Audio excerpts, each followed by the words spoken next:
Call తీసుకుందాం అండి. హైదరాబాద్ నుంచి వెంకటేశ్వర్ గారు. హలో. హలో, నమస్తే అమ్మా. నమస్తే అండి, చెప్పండి. చిన్న ఇన్ఫర్మేషన్ కోసం ఫోన్ చేశామమ్మా. చెప్పండి. ఇప్పుడు మనం ప్రామిసరీ నోట్ రాయించుకున్న రోజు సుమారు 2.5 years అయిందమ్మా.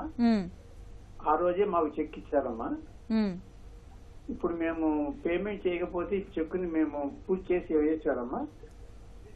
చెక్ మీద డేట్ ఏమన్నా వేసారా అండి? ఏం లేదమ్మా, చెక్ మీద వాళ్ళు సంతకం పెట్టి ఇచ్చారమ్మా.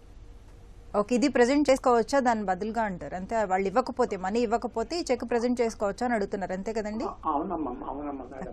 జడ్జి గారు, 2.5 years అయింది కాబట్టి అండి మీరు అప్పు ఇచ్చి 3 years లోపలైతే మీరు చెక్ వేసుకోవచ్చండి. ప్రామిసరీ నోట్ అనే దానికి కూడా మీరు అప్పు ఇచ్చిన దగ్గర నుంచి 3 సంవత్సరాల వరకే వ్యాలిడిటీ ఉంటుందండి.